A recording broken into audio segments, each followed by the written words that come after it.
السلام علیکم، امید آپ سب خیریت سے ہوں گے۔ میرا نام ہے Sikandar Ayub and welcome back to my YouTube channel. آج ہم ڈسکس کریں گے پیٹرو ڈالر کے متعلق۔ پیٹرو ڈالر کو ڈسکس کرنے سے پہلے میں آپ کو بتاؤں کہ اس ویڈیو میں ہم لوگ یہ تمام چیزیں ڈسکس کریں گے کہ کیسے جو امریکہ ہے وہ دنیا میں آج تک اتنے سالوں سے ورلڈ پاور بنے بیٹھا ہے۔ دوسری بات یہ کہ ایسا کیوں ہے کہ جو اس کی کرنسی ہے US ڈالرز، وہ دنیا بھر میں اتنی اہمیت کی حامل ہے کہ آپ نے جتنی ٹریڈز کرنی ہیں موسٹلی کنٹریز کے اندر آپ کو USD ڈالر کے اندر یا USD کے اندر آپ کو ڈیل کرنا پڑتا ہے۔ اس کو سمجھنے کے لیے سب سے پہلے ہمیں بات کرنی ہوگی ورلڈ وار 2 کے بارے میں، جو کہ ستمبر 1939 سے 1945 یعنی کہ 6 سال کے طویل عرصے تک دنیا بھر کے اہم ممالک کے دوران چلتی رہی، جس میں ہمارے پاس جرمنی، فرانس، اٹلی، روس، انڈیا،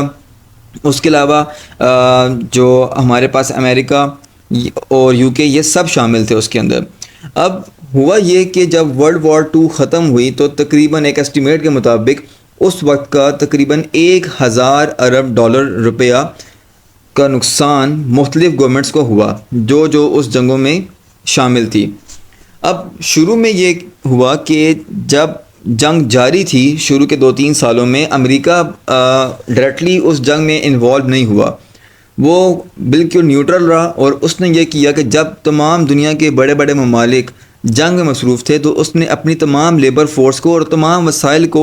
استعمال کرتے ہوئے جنگی سامان، کھانا پینا، کپڑے اور اس ہر چیز کو پروڈیوس کرنا شروع کر دیا۔ اب جب اس نے پروڈیوس کرنا شروع کیا تو لینڈ اینڈ لیز اس نے شروع کیا کہ جو بھی میں آپ کو مال دوں گا، آپ کو میں آرمرز وغیرہ پرووائڈ کروں گا، اس کے بدلے یا تو مجھے آپ کو US ڈالرز دینے پڑیں گے یا پھر آپ کو اپنا گولڈ دینا پڑے گا۔ اب اس وقت ان تمام ممالک کے پاس کافی حد تک گولڈ تھا جو انہوں نے جنگی سامان خریدنے کے لیے اور باقی تمام اشیاء کو خریدنے کے لیے امریکہ کے حوالے کرتے گئے، اور بدلے میں امریکہ سے ٹریڈ کے اس حوالے سے آرمر، ویپنز اور کھانے پینے کی تمام اشیاء خریدتے رہے۔ اگلے 3-4 سال میں ایک ایسا وقت آیا کہ جب امریکہ کے پاس دنیا بھر کا تقریباً 75 سے 80% جو گولڈ کے ریزروز تھے وہ سارے کے سارے امریکہ کے پاس چلے گئے۔ اب آپ کو یہ معلوم ہے، اگر نہیں معلوم تو بتا دیتا ہوں، کہ جب بھی آپ کرنسی پرنٹ کرتے ہیں تو آپ کو اس کرنسی فار ایگزامپل اگر آپ 1000 روپے کا نوٹ چھاپ رہے ہیں تو اس نوٹ کے پیچھے آپ کو گولڈ کے ریزروز رکھنے پڑتے ہیں۔ اب کیونکہ تمام کنٹریز نے اپنا بیشتر جو گولڈ تھا وہ امریکہ کے حوالے کر دیا تھا، اب وہ مزید اپنی کرنسی چھاپنے کے قابل نہیں رہے اور ان کو ڈیفالٹ کرنے کا خطرہ وہاں پہ لاحق تھا۔ اب جنگ جاری تھی، ان کو مزید پیسہ چاہیے تھا اور نوٹ ایشو کرنے کے لیے گولڈ کا ریزرو ہونا لازمی تھا جو کہ ان کے پاس ختم ہو چکا تھا۔ وہاں پہ آتا ہے ہمارے پاس برٹن ووڈز ایکٹ، جو کہ جولائی 1944 کے اندر تقریباً 44 ایسی کنٹریز کو امریکہ نے بلایا اور ایک میٹنگ رکھی، اور جس میں یہ ڈیسائیڈ ہوا کہ امریکہ جو ہے وہ گولڈ کے عوض نوٹ چھاپے گا، اور باقی تمام ممالک جو ہیں جو یورپین سٹیٹس تھی جس میں UK بھی شامل تھا بیچ میں، وہ تمام ممالک جو ہیں وہ اپنی کرنسی کو چھاپیں گے US ڈالر کے مطابق، اس کو لنک کرتے ہوئے بجائے گولڈ کے اب آپ ڈالرز کے ریزرو کے اعتبار سے اپنی کرنسی چھاپنا شروع کر دیں گے۔ اس معاہدے میں ان تمام جو فریقین تھے، جو تمام کنٹریز تھی، انہوں نے بغیر کسی انکار کے، بغیر کسی کنڈیشن کے وہ سارے مان گئے۔ ایک تو اس لیے کہ اس وقت کافی حد تک قرضہ امریکہ کی طرف سے ان کنٹریز کو دیا گیا تھا، تو امریکہ ویسے بھی ان کے اوپر ایک اپنا کنٹرول جمائے ہوئے رکھا رہا تھا۔ سیکنڈ یہ کہ اس وقت گولڈ کے جو ریزروز تھے وہ سب سے زیادہ امریکہ کے پاس تھے، تو ان کو نہ چاہتے ہوئے بات مانی پڑی۔ اور تھرڈلی یہ کہ ان کو ایک سٹیبلٹی نظر آ رہی تھی کہ امریکہ کے پاس گولڈ اچھا خاصا ہے، تو دیٹ مینس کہ اس کے ڈیفالٹ ہونے کے جو چانسز ہیں وہ کافی کم ہیں۔ تو ہم جب چاہیں گے امریکہ سے، فار ایگزامپل اگر ہم لوگ $1 ملین لیتے ہیں تو بعد میں ہمیں امریکہ $1 ملین کے عوض گولڈ دے دے گا جس کی ورتھ $1 ملین ہی ہوگی۔ جیسے آپ کی کرنسی نوٹس ابھی بھی، آپ اگر 1000 روپے کا نوٹ نکالے، 500 کا، 10 کا، 20 کا، جو بھی نوٹ پاکستان میں استعمال ہو رہے ہیں، ان سب پہ یہ مینشنڈ ہے کہ جب بھی آپ اسٹیٹ بینک سے یہ اپیل کریں گے کہ آپ کو اس کے عوض جو ہے گولڈ دیا جائے تو وہ آپ کو دے سکتے ہیں۔ اس چیز کا حامل ہزا کو مطالبے پر دیا جائے گا، یہ ایک اسٹیٹمنٹ لکھی ہوتی ہے وہاں پہ۔ خیر برٹن ووڈز ایکٹ ہوا، اور اس ایکٹ کی میں دوبارہ بتا دوں کہ جتنی کرنسیز ہیں وہ ساری لنک ہوں گی US ڈالرز کے ساتھ، اور جو US ڈالر ہو وہ لنک ہوگا گولڈ کے ساتھ۔ اب اس کے بعد کیا ہوا، اس کے فوراً بعد تقریباً کچھ ماہ بعد ہی آفیشلی ورلڈ بینک اور آئی ایم ایف کا ادارہ بنایا گیا، جو کہ امریکہ کی طرف سے بنایا گیا اور باقی تمام کنٹریز کے کہنے پہ بنایا گیا کہ جتنا نقصان دنیا بھر کی کنٹریز کو ہوا ہے لاس کی وجہ سے، تو کچھ ایسے ادارے ہوں جہاں جو ادارے تمام ملکوں کو جب ان کے اوپر مشکل وقت آئے تو ان کی ہیلپ کریں، جیسے آج بھی پاکستان آئی ایم ایف سے لون لیتا ہے۔ اب یہاں پہ ہوا یہ کہ اس وقت جو آئی ایم ایف اور ورلڈ بینک تھا، ایک تو وہ امریکہ میں بنا، دوسری بات یہ کہ اس وقت جو فنڈز تھے، ریزروز تھے، وہ سب سے زیادہ امریکہ کے پاس تھے۔ تو آئی ایم ایف کے اندر اگر آپ کو معلوم ہو تو اس میں ووٹنگ رائٹس ہوتے ہیں، آپ کے پاس جتنا زیادہ آپ فنڈز دیں گے آئی ایم ایف کو، اتنی زیادہ آپ کو پاور ملتی ہے اپنا فیصلہ منوانے کے لیے۔ تو اس وقت کے حساب سے امریکہ کے پاس سب سے زیادہ ریزرو تھے ڈالرز کے، تو امریکہ جو ہے وہ براہ راست ڈائریکٹلی جو ہے وہ تمام کنٹریز کے اوپر ایک قسم کا کنٹرولنگ پوزیشن میں آ گیا، کیونکہ آئی ایم ایف کا کام یہ ہوتا ہے کہ وہ تمام دنیا کے ممالک کو چیک کرتا ہے، ان کی پالیسیز دیکھتا ہے اور پھر ان کو ہیلپ آؤٹ کرتا ہے اور کسی نہ کسی طرح سے ان کو اپنی انٹرفیئرنس لازمی دکھاتا ہے فیصلے کرنا۔ جیسے ابھی پاکستان کے اندر بھی آپ دیکھتے ہیں کہ بجلی کا بل بڑھتا ہے یا گیس کے بل بڑھتے ہیں، پیٹرول کی قیمتیں بڑھتے ہیں، تو آپ کہتے ہیں جی کہ آئی ایم ایف سے ہمارا معاہدہ ہوا ہے، تو یہ سارا کنٹرول کون کرتا ہے؟ پیچھے امریکہ کر رہا ہوتا ہے، کیونکہ اس میں سب سے زیادہ جو ہمارے پاس ریزروز یا ووٹنگ رائٹس ہیں وہ امریکہ کے ہیں، اور وہ اس لیے کہ زیادہ فنڈ جو ہے وہ امریکہ ان کو دے رہا ہے۔ کچھ سال اس سے پہلے اگر ہم جائیں 1938 میں، تو ہوا یوں کہ امریکہ کی ایک کمپنی نے دمام شہر کے اندر سعودی عرب میں آئل کے ذخائر دریافت کر لیے، کروڈ آئل کے، اور جب اس نے ذخائر دریافت کیے تو وہ کافی بڑے پیمانے پہ ایک بہت بڑی جو ہمارے پاس تھی سورس تھی آئل کی اس وقت کے حساب سے سعودیہ کے لیے۔ اب ہوا یہ کہ جب ورلڈ وار 2 شروع تھی اور امریکہ بھی بیچ میں انوالو ہوا، تو امریکہ کی انوالومنٹ کی وجہ سے فرانس اور اٹلی نے سعودیہ میں جو ذخائر تھے آئل کے، وہاں پہ امریکن کمپنیز کے اوپر بمبنگ کرنا شروع کر دی، جو آپ کے ایئر کرافٹ ہوتے ہیں اس کے تھرو انہوں نے بم پھینکنے شروع کر دیے،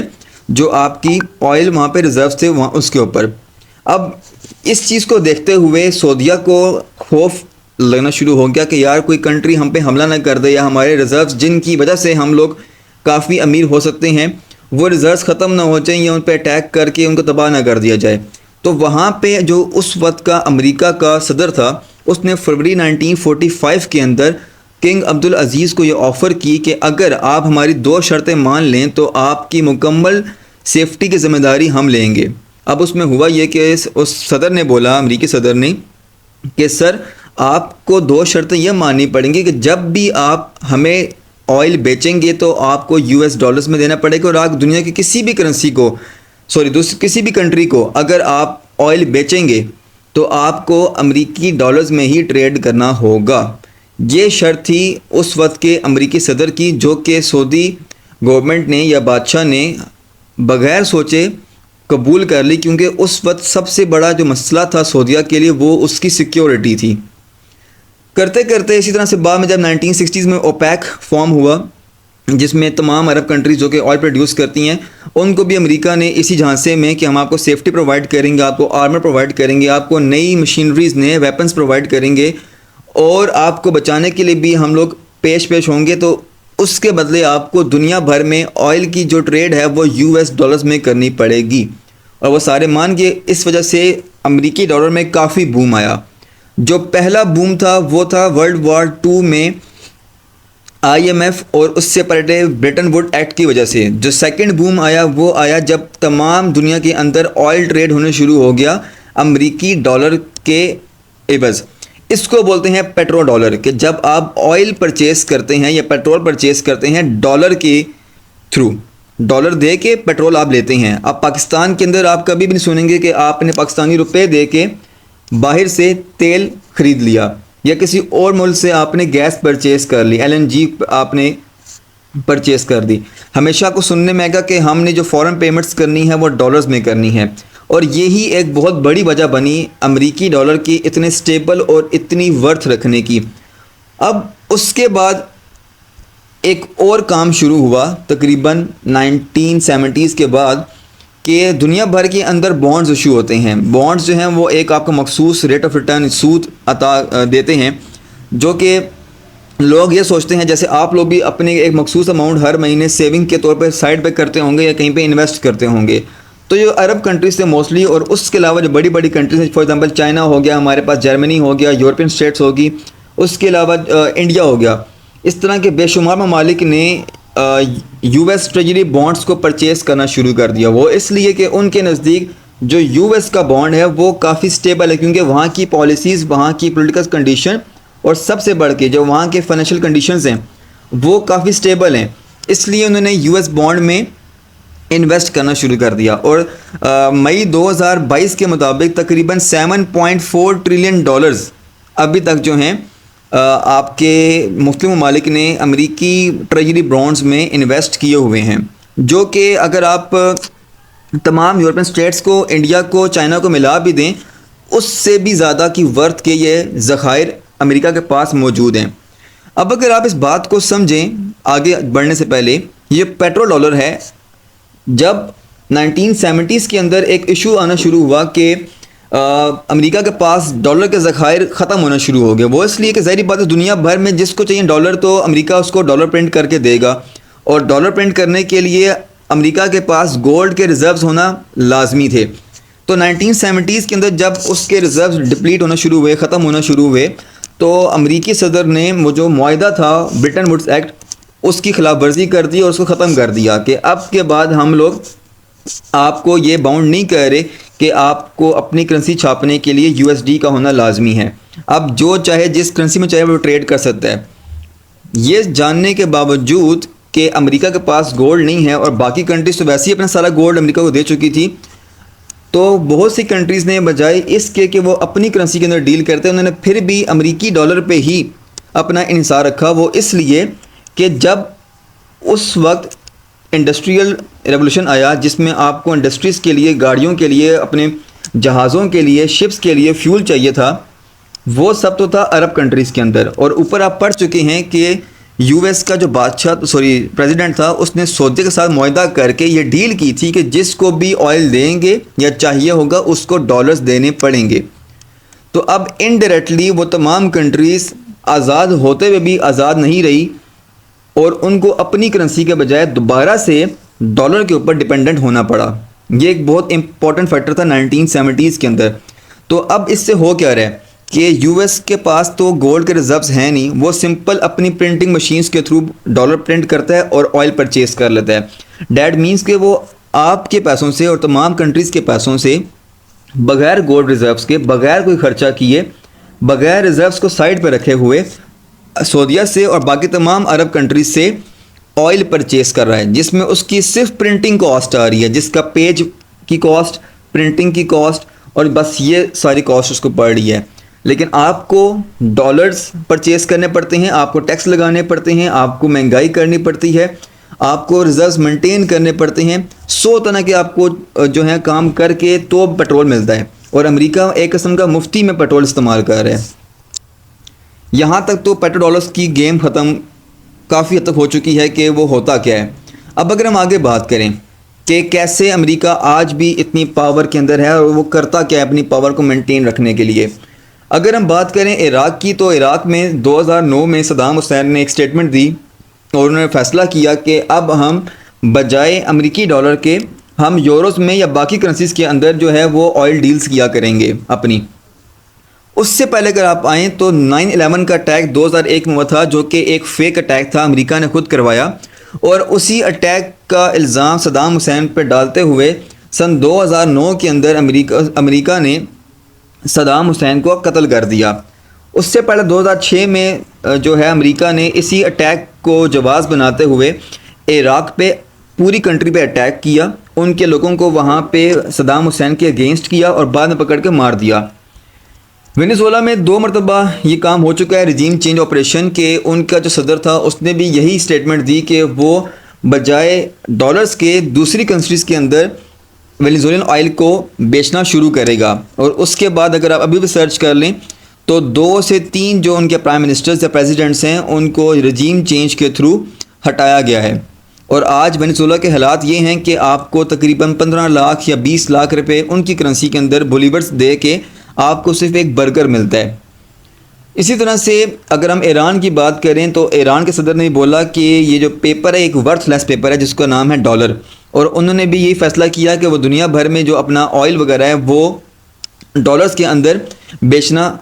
بند کر کے باقی کرنسیز میں ڈیل کرنا شروع کر دیں گے۔ اور اس کے بعد آپ نے دیکھا کہ کتنے سالوں سے تقریباً 2007 سے لے کر 2023 ابھی ہمارے پاس آ گئے، تقریباً 13-14 سال سے جو ہے آپ دیکھ رہے ہیں کہ امریکہ نے ایران کے اوپر ہر طرح کا بین لگایا ہوا ہے۔ کوئی بھی کنٹری اگر ایران سے ٹریڈ کرنا چاہے گی یا ان کے ساتھ کوئی ڈیل کرے گی تو امریکہ ان کے خلاف بھی ہو جائے گا۔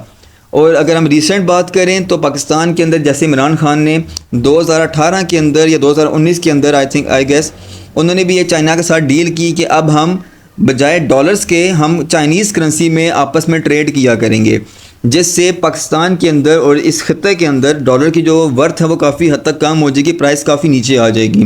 اور پاکستان کا جو مین مسئلہ ہے کہ اس کے پاس ریزروز نہیں ہوتے ڈالرز کے، جس کی وجہ سے اس نے جو لون پے بیک کرنے ہوتے ہیں وہ مزید قرضہ لے کے دیتا ہے، تو اس پہ کافی پریشر کم ہو جائے گا۔ اور آپ نے دیکھا کہ اگلے ہی 1-1.5 سال کے اندر پاکستان کے اندر کیسے نو کانفیڈنس موشن کروا کے عمران خان کو ہٹایا گیا۔ سو یہ بیسیکلی ہمارے پاس ایک پوری بگر پکچر ہے کہ کیسے دنیا کے اندر رجیم چینجز ہوتی ہیں، کیسے امریکہ جو ہے وہ دنیا بھر کے ریزروز کو، دنیا بھر کی کنٹریز کو کنٹرول کرتا ہے، IMF کے تھرو کنٹریز کو لون دے کے ان کی پالیسیز کے اوپر کام کر رہا ہوتا ہے، ان کی پالیسیز امریکہ جو ہے وہ ڈیسائیڈ کر رہا ہوتا ہے۔ اگر ہم بات کریں سعودیہ کی تو سعودیہ کے اندر بھی یہ لکھا ہوا ہے the US overlooks some of the Saudis domestic and foreign policy aspects، کہ اس پوری ڈیل کے دوران جو ہے امریکہ ان کی فورن پالیسی کو بھی ڈسکس کرتا ہے، ان کو مشورے دیتا ہے اور ان سے اپنی بات منواتا بھی ہے، اور جو کنٹری ان کی بات نہیں مانتی، تو جب بھی کوئی کنٹری اگر امریکہ کی پالیسی سے ہٹ کے یا ان کے فیصلے کے مطابق نہیں چلے گی تو اس وقت امریکہ جو ہے ان کے کنٹری کے اندر ریجیم چینج آپریشنز یا ان کے پریزیڈنٹ یا پرائم منسٹرز کے اوپر اٹیک کروانے کی کوشش، یا پھر جو لون ان کو دیا ہوا ہے اس کو واپس مانگ کے ان کے اوپر پریشر ڈال کے اپنی پالیسیز، اپنی مرضی کی پالیسیز جو ہے وہ امپلیمنٹ کروانا شروع کر دیتا ہے۔ تو یہ تھی ہماری آج کی ویڈیو، امید ہے آپ کو پسند آئی ہوگی۔ Thank you so much.